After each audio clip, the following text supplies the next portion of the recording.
Educación al Día, espacio alternativo y pluralista del equipo sindical de educadores demócratas de Antioquia. Dirección General, Omar Arango Jiménez. Escúchelo de lunes a viernes a partir de las 7:30 de la noche en Somos Comunicación, Lucha y Servicio.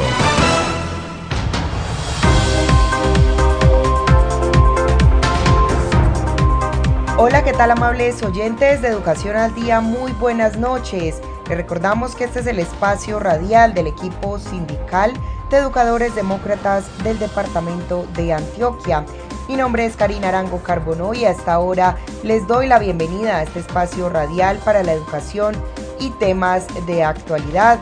A esta hora saludamos a quienes nos sintonizan a través de www.educacionaldia.com.co, también a través de nuestro canal de YouTube Educación al Día. Bienvenidos.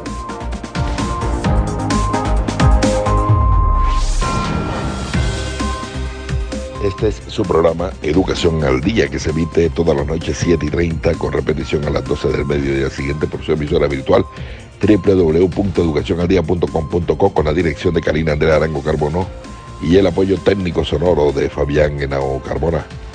Estamos moviéndonos en el Comité Ejecutivo de FECODE, reuniendo las comisiones de seguimiento a los acuerdos no cumplidos por el gobierno anterior y preparando algunos eventos interesantes como la conmemoración de los 40 años de la Federación del Movimiento Pedagógico y también la Asamblea Federal que realizaremos en Cali los días 29 y 30 de noviembre, 1 y 2 de diciembre. La conmemoración de los 40 años del movimiento pedagógico será en Corferia, Bogotá, los días 16 y 17 de noviembre. Pero bueno, escuchemos a los compañeros periodistas de FECODE en una entrevista, en un Facebook Live que hicieron al doctor Mauricio Jaramillo sobre cómo va el gobierno de Gustavo Petro. Recordemos que el 15 de noviembre hay una convocatoria por ADIDA, por FECODE, por los sindicatos filiales, todos, a salir a la calle a respaldar al gobierno de Gustavo Petro. Aquí está el Facebook Live en sus apuntes importantes, análisis sobre lo que ha pasado en el gobierno del doctor Gustavo Petro. Queridos maestros, gracias por acompañarnos en este espacio de la Federación Colombiana de Trabajadores de la Educación. Ya saben que durante varios jueves los hemos acompañado justamente aquí en este espacio donde ustedes se sienten libres para preguntar, donde también, por supuesto, hablan de la actualidad nacional, donde hemos tenido temas que, por supuesto, son concernientes a los temas institucionales de los maestros, pero donde también les hemos dado la posibilidad de hablar con diferentes académicos, con políticos, con personas que tienen que ver con la actualidad de Colombia. Y justamente la tarde de hoy, pues quisimos abordar un tema que es bien importante para los colombianos, para la comunidad educativa en general, y es el balance de estos meses de gobierno del presidente Gustavo Petro. Y justamente para hablar de eso nos acompaña el doctor en Ciencias Políticas Mauricio Jaramillo. Yo sé que la cara de él es muy conocida, profesor de la Universidad del Rosario. Mauricio, muy buenas tardes y gracias por acompañarnos y aceptar esta invitación. Buenas tardes, Viviana. Muchas gracias a ti por la invitación y darle un cordial saludo a todas las maestras y los maestros que hasta ahora están con nosotros. Mauricio, entremos en materia. Hablemos sobre ese balance de estos primeros 3 meses. Se ha dicho bastante frente a la administración del presidente Gustavo Petro, pero siendo objetivos un poco, ¿cuál es el balance que usted nos puede dar de estos meses, escasos meses de gobierno? Bueno, yo creo que en términos generales es un balance positivo y es un balance que hay que hacer haciendo 2 aclaraciones. La primera, y es la primera vez que el progresismo gobierna Colombia, y eso me parece que hay que sí o sí tomarlo en cuenta. No se pueden hacer análisis respecto a cuánto se ha avanzado, qué tan quedado estamos, si uno deja de lado, que en primer lugar siempre ha gobernado la derecha, y no se nos olvide que en el último tiempo, sobre todo en los últimos 4 años, la derecha se encargó de desmontar lo poco que quedaba del Estado, y el agravante de todos los atentados que se hicieron contra los acuerdos de paz en el gobierno de Iván Duque. Y lo segundo es que este es un gobierno que, si bien es progresista, está gobernando bajo la figura de coalición, como estaba ocurriendo con otros gobiernos en América Latina. Eso mismo le está ocurriendo a Alberto Fernández, a Gabriel Boric. Es decir, es un gobierno que se encuentra gestionando bajo la figura de unidad nacional, y eso lo obliga hacer ciertas concesiones. Balance, creo que hay, como por mencionar rápidamente, hay 3 cosas que yo creo que se han hecho bien, que son una conquista y en las que se ha avanzado en estos primeros 100 días. Uno, un pedido obligatorio, y entre otras cosas por eso se eligió a este gobierno. Se ha avanzado en el tema de la paz. Hoy tenemos la paz presente en todo el discurso del Estado. Tenemos la paz presente, por ejemplo, en el discurso sobre defensa, y eso es muy importante porque a lo que se apunta es a cambiar la doctrina en materia de seguridad y de defensa, y esto es, para un país como Colombia, no es fácil.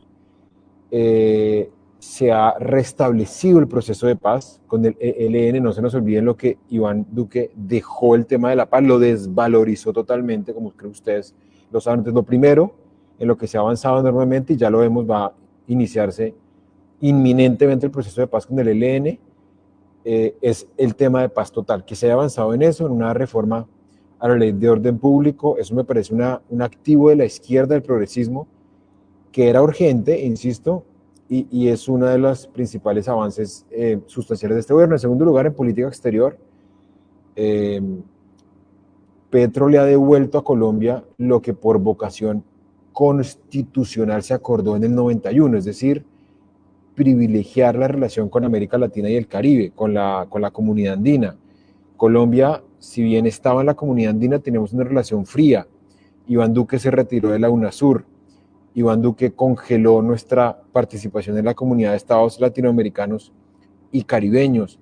Iván Duque maltrató a Venezuela, maltrató a Cuba, maltrató a Irán, maltrató a Rusia, maltrató a Estados Unidos, que era nuestro aliado natural.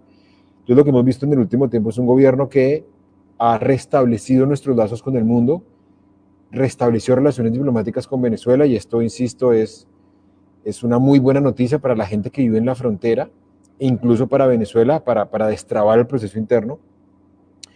Y pensaría que en tercer lugar, el tema de la manera en que se aprobó la reforma tributaria habla de un gobierno que cree en los consensos. Luego creo que hay 2 bemoles, y con eso termino, perdón que me haya extendido. El primer bemol tiene que ver con precisamente el tema de la educación.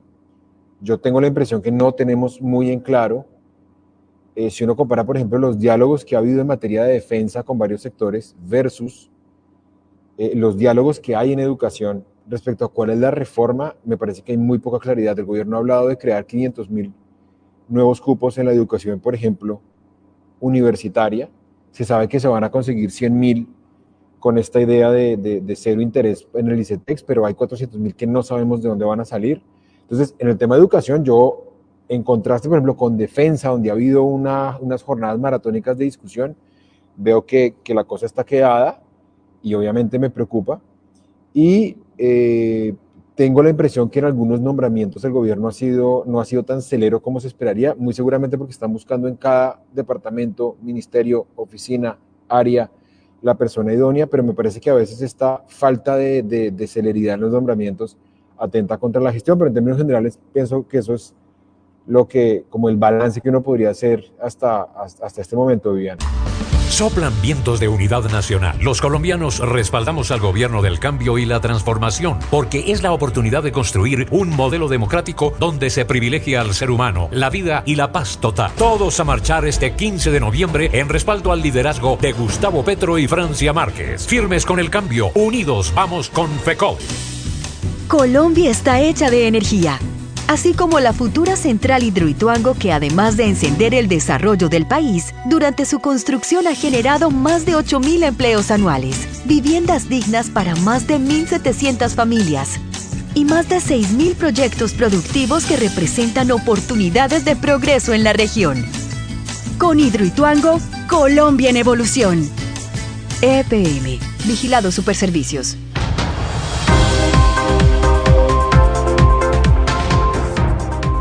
Mauricio, usted ha hablado de un tema bien fundamental, y es cómo en política internacional Colombia, digamos, que ha vuelto a renacer. Se restablecen relaciones con Venezuela. ¿Cómo cree usted, y no sé si es de pronto también ambicioso decirlo y pensar que Gustavo Petro como presidente de Colombia le ha devuelto también un poco la esperanza a América del Sur, le ha devuelto la esperanza a Venezuela para que vuelva a tener un puesto en lugares en donde Anteriormente los tenía, pero digamos que un poco Colombia fue aislando también a Venezuela, ¿no? Entonces, si bien no se hizo un cerco diplomático que funcionara así, se aisló en escenarios internacionales y se habla, yo no sé si es la primera vez que yo escucho a un presidente de Colombia tener un plan a nivel internacional, no tener un plan para Colombia, usted me corregirá.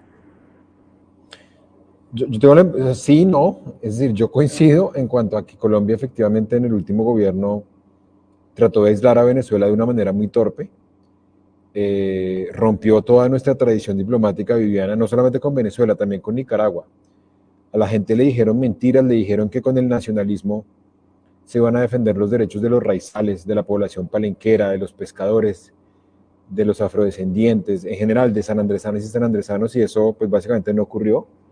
Como que se agitó la bandera del nacionalismo, se dijo no negociamos porque en Nicaragua hay un dictador, y obviamente a la gente se le mintió 4 años porque ahora tenemos de nuevo el proceso frente a la Corte Internacional de Justicia y muy seguramente en algún momento vamos a tener que negociar directamente con Nicaragua el tema del acceso a la pesca y los derechos de los raizales, como ya lo recomendó la CIJ. Entonces, obviamente yo creo que acá hay un plan. Ese plan comenzó antes de que Petro se posicionara y por eso creo que tú dices, y tienes razón, no estábamos acostumbrados a que en política exterior hubiera ese grado de planificación. Antes de posesionarse Petro, ya había hablado con Anthony Blinken, ya había hablado con Biden, había hablado con Maduro, había nombrado a un canciller. Entonces, obviamente yo creo que hay una estrategia más o menos clara. Hay una estrategia que no ha avanzado a la velocidad que el mismo gobierno esperaba, el mismo gobierno lo ha reconocido. Petro ha dicho, nosotros esperábamos otro impacto del restablecimiento en el flujo de personas, esperábamos otro impacto comercial, apenas van 100 días. Y lo que sí está claro, pienso yo, es que esto está allanando el camino para 2 cosas. En primer lugar, por una reconciliación Colombia-Venezuela en términos migratorios, comerciales y de seguridad. Son 3 temas muy importantes. Y en segundo lugar, que Venezuela y Colombia vuelvan a la CAN. Insisto, Colombia no se ha retirado, pero tiene una relación muy fría con sus vecinos andinos. Entonces, si logramos meter a Venezuela o devolver a Venezuela al escenario natural de la CAN, de la que salió porque quiso, solo fue una decisión que tomó Chávez en abril de 2006, me parece que estaríamos partiendo en 2 la historia de las 2 naciones y volveríamos un poco a la situación de la que no hemos debido salir, ¿no? De Venezuela como una hermana con la que obviamente uno tiene disputas, pues compartimos una frontera de más de 2.100 kilómetros, creo que es apenas normal que tengamos impases, pero cuyos impases no tengan que derivar necesariamente en la ruptura de relaciones diplomáticas y no haya estas agresiones a la soberanía venezolana que vimos en los 4 años de Iván Duque.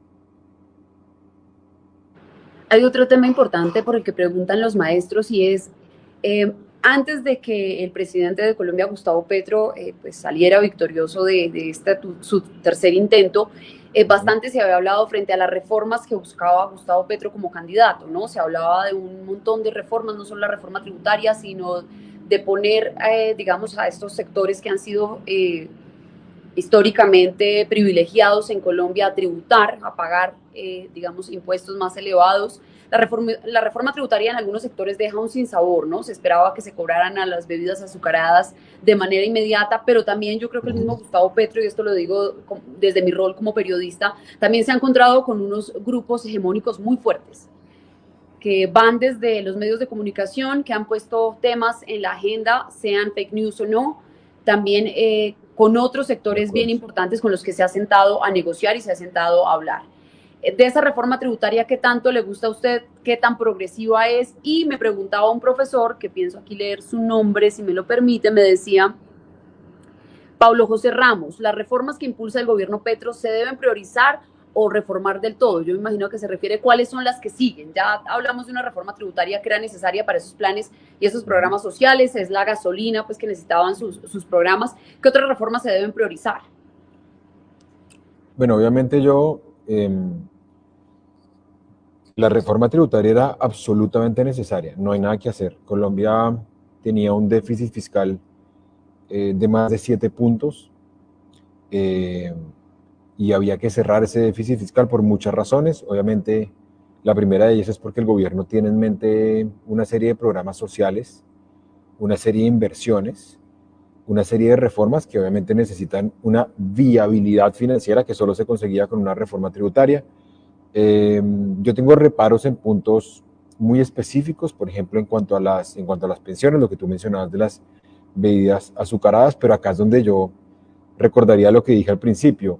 Este no es un gobierno que administre el Ejecutivo solamente bajo la égida del pacto histórico. Acá hay un gobierno de coalición, acá hay esta idea que ha vendido una parte de la derecha colombiana, que Petro es un radical, que este gobierno es de extrema izquierda. Eso es absolutamente falso. Es un gobierno tremendamente moderado, es un gobierno de centro progresismos. Cuando uno mira, por ejemplo, el gabinete, uno se da cuenta que efectivamente hay una buena cantidad de personas que vienen del centro y gente muy moderada del centro o del liberalismo progresista, si se quiere.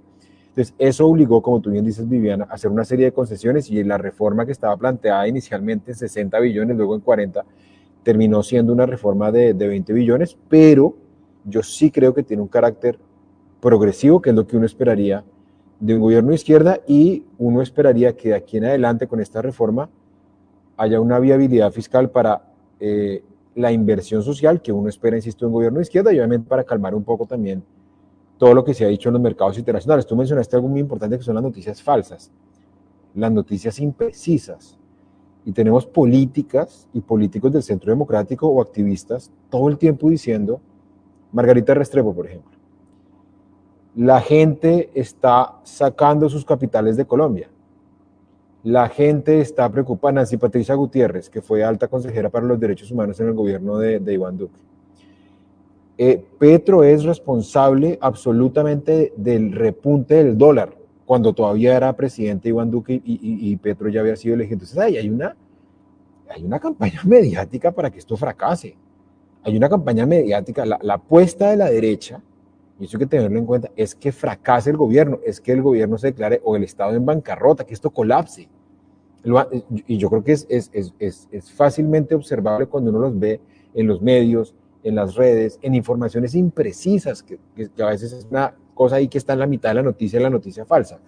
Entonces, eso hace que la reforma tributaria sea aún más urgente, porque necesitamos calmar los mercados, necesitamos enviar este mensaje de el Estado colombiano es viable, no por tener un gobierno de izquierda va a dejar de ser viable, a pesar de que Petro y todos los ministros, Ocampo, Vélez, Muhammad, Gaviria, todos los ministras y ministros han sido claros en que las reglas de juego para la inversión extranjera y la economía de mercado no se van a alterar. Pero, insisto, la reforma es urgente por eso. Luego, ¿qué viene? Yo pensaría que vienen reformas estructurales, viene la reforma al sistema de pensiones, viene reforma a la salud, viene la reforma al sector seguridad y defensa, lo que yo ahorita hablaba, va a ser muy difícil. La civilidad de la policía, el paso de defensa al Ministerio del Interior, y obviamente la creación del Ministerio de Igualdad, que debe estar bajo la batuta de Francia Márquez. Es lo que uno espera que vaya ocurriendo paulatinamente, en la medida en que el gobierno, luego de aprobar la reforma tributaria, pensaría uno, va a ganar en gobernabilidad, porque esa era como la tarea más urgente que tenía. Soplan vientos de unidad nacional. Los colombianos respaldamos al gobierno del cambio y la transformación, porque es la oportunidad de construir un modelo democrático donde se privilegia al ser humano, la vida y la paz total. Todos a marchar este 15 de noviembre en respaldo al liderazgo de Gustavo Petro y Francia Márquez. Firmes con el cambio, unidos vamos con FECODE. Colombia está hecha de energía, así como la futura central Hidroituango, que además de encender el desarrollo del país, durante su construcción ha generado más de 8.000 empleos anuales, viviendas dignas para más de 1.700 familias y más de 6.000 proyectos productivos que representan oportunidades de progreso en la región. Con Hidroituango, Colombia en evolución. EPM, Vigilado Superservicios.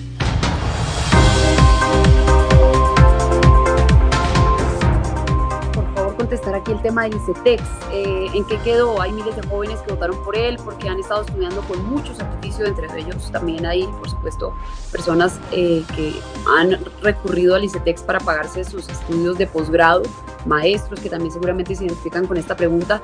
Dice: el ICETEX los desangra, él se comprometió con los jóvenes y no ha cumplido. Ayer yo leía, y esto yo no sé si lo sepan los profesores que nos están preguntando, ayer yo leía sobre el esfuerzo que hace Mauricio Toro, también Exacto. Director del ICETEX, porque las personas que acuden a estos créditos del ICETEX pues puedan tener una tasa de interés del 6%, que esto, digamos, en ningún gobierno se había dado. ¿Qué tanto puede avanzar el presidente Gustavo Petro con el déficit en el que quedó Colombia, con esta reforma que usted ya lo mencionaba, primero buscaba 60 billones de pesos, luego 40, luego termina en 22, 21 billones de pesos esta reforma tributaria, ¿qué tanto puede cumplir con esas promesas de gobierno, por lo menos en lo inmediato, Mauricio?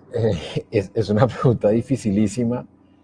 Lo primero para responder lo que tú dijiste, efectivamente Mauricio Toro anunció que como debió haber, es que el ICETEX siempre debió haber operado con esa lógica, con la lógica de cero interés. Era absurdo que no ocurriera de esa manera. El gobierno ha planteado, por lo menos en educación universitaria, que era uno de los reclamos del movimiento estudiantil desde la época de Juan Manuel Santos y toda esta idea de la reforma a la ley 30 del 92. Con esto se van a poder llegar a 100.000 cupos de los 500.000. Yo, digamos, no tengo claridad de cómo el gobierno tiene pensado cubrir esos otros 400.000. Yo ayer, por ejemplo, el martes hablaba con Julián de Zuviría, una de las autoridades de Colombia en materia de educación, y me decía que eso implica básicamente la creación al menos de 10 universidades nuevas, bajito. Entonces ahí yo creo que la pregunta para el gobierno es cómo hacerlo en términos de profesores, cómo hacerlo en términos de infraestructura, cómo hacerlo en términos de llegar a las regiones. Entonces yo creo que obviamente uno se imagina que Alejandro Gaviria debe tener claridad. Por eso yo decía que tú me preguntabas ahorita, Viviana, por el balance.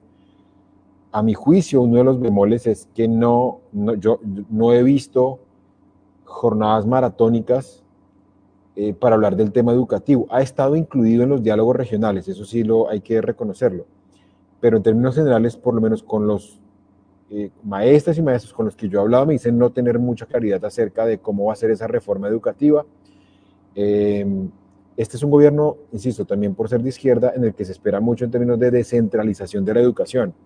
Y ahí tampoco se ha dicho mucho. Me imagino que están recogiendo un poco lo que salga de los diálogos regionales. Entonces ahorita yo pienso que no hay claridad, no porque el gobierno no lo tenga claro, sino porque ha pasado lo mismo que en seguridad y defensa, y es que el gobierno quiere tener suficientes voces, especialmente desde las regiones, no plantear una respuesta desde las montañas, desde Bogotá, de espaldas a lo que está sucediendo en algunos de los departamentos. Entonces, eso nos deja un poco en la incertidumbre, pero lo que uno esperaría, insisto, es que haya una mayor intervención del Estado en el mercado para asegurar el cubrimiento.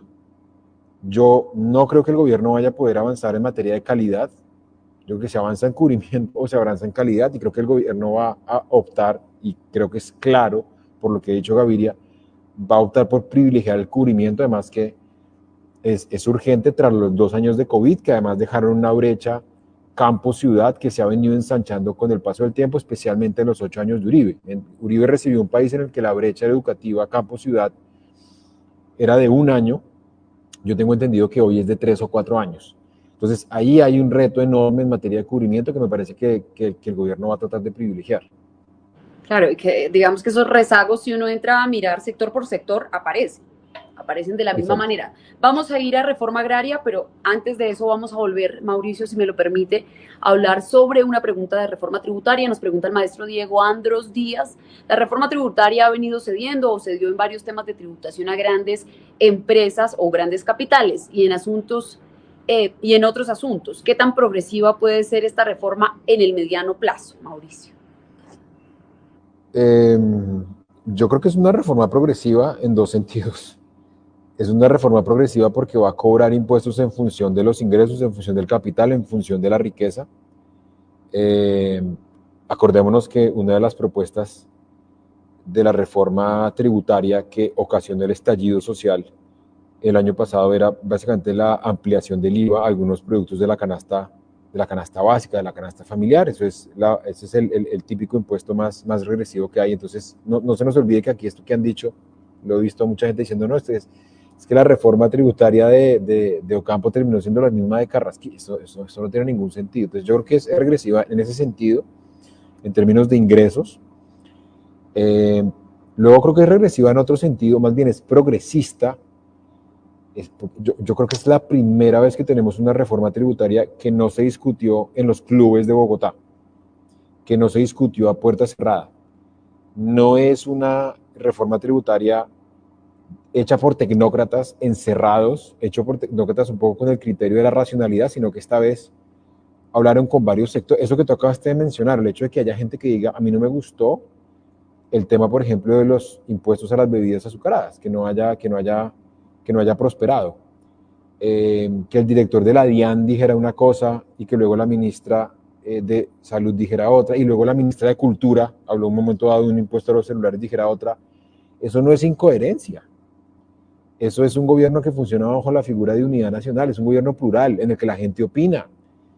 Entonces, antes era un tema, insisto, era un tema de un poco lo que decían acá los ministros de Hacienda, perdón por lo coloquial, es: ustedes mortales son muy brutos para entender esto, déjennos a nosotros, que sí sabemos esto. Insisto, yo creo que es una reforma imperfecta, a mí no me deja del todo convencido, pero tengo que reconocer que es una reforma que surgió de la búsqueda de grandes consensos.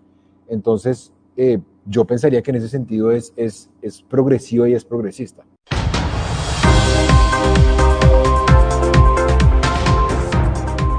Amables oyentes, hemos llegado al final de nuestro programa Educación al Día.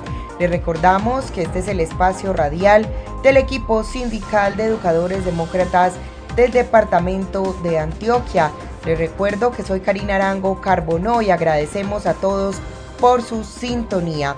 Les recordamos que nos pueden escuchar de lunes a viernes a través de www.educacionaldia.com.co de 7:30 de la noche a 8:30. También pueden sintonizarnos a través de nuestro canal de YouTube. Feliz noche para todos. Educación al Día, espacio alternativo y pluralista del equipo sindical de educadores demócratas de Antioquia. Dirección General, Omar Arango Jiménez. Escúchelo de lunes a viernes a partir de las 7:30 de la noche en Somos Comunicación, Lucha y Servicio.